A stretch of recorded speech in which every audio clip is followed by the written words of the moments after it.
Doctor Mohammad ইউনূসের নেতৃত্বাধীন সরকার আজকে একটি ঐতিহাসিক সিদ্ধান্ত নিয়েছে।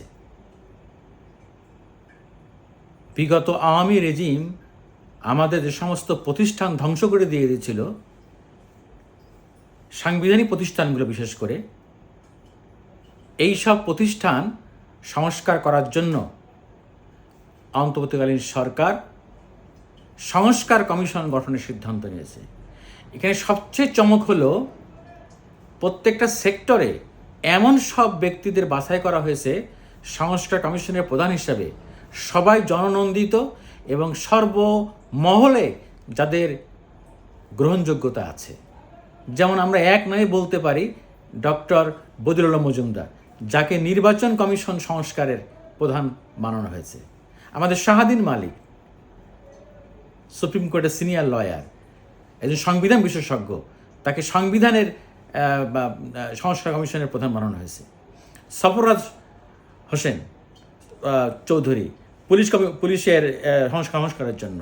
এটা প্রত্যেকেই, ইভেন আমাদের দুদককে সংস্কারের জন্য আমাদের টিআইবির প্রধান ডক্টর ইফতেখারুজ্জামান। এটা চমৎকার। এই মাননীয় প্রধান উপদেষ্টা জাতির উদ্দেশ্যে দেওয়া ভাষণে সন্ধ্যায় যখন নামগুলো বলছিলেন, তখন সমস্ত মানুষ সরকারের সিদ্ধান্তকে সাধুবাদ জানিয়েছে। এবং সবচেয়ে আরেকটা বিষয় হলো, এই কমিশনকে তার সদস্যদের নির্বাচন করার জন্য তাদের উপরে এখতিয়ার ছেড়ে দিয়েছেন। আরেকটা হলো যে উনি আশাবাদ ব্যক্ত করেছেন যে 1 অক্টোবর থেকে এই কমিশন কাজ শুরু করবে এবং আগামী 3 মাসের মধ্যেই তারা একটি সুন্দর সুপারিশ তারা দিতে পারবে। আমরা মনে করি যে নতুন বাংলাদেশের আকাঙ্ক্ষা আমরা দেখতে শুরু করেছি, লালন করতে শুরু করেছি। এই যে 100 রক্তের বিনিময়ে যে আমাদের জুলাই আগস্ট যে বিপ্লব হয়েছে, ছাত্র জনতার বিপ্লব, এই বিপ্লবের যে আকাঙ্ক্ষা, আমরা মনে করি সে আকাঙ্ক্ষা বাস্তবায়নের পথে এই সরকার আর এক ধাপ এগিয়ে গেল।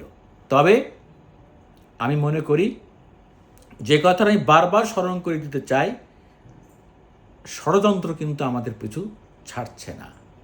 প্রতি পদে পদে কিন্তু ওই যে আপনার বিষাক্ত নাগিনী ফনা তুলে আছে। আমাদের সবাইকে প্রত্যেকের যার যার স্থান থেকে ষড়যন্ত্রকারীদের ব্যাপারে সতর্ক থাকতে হবে।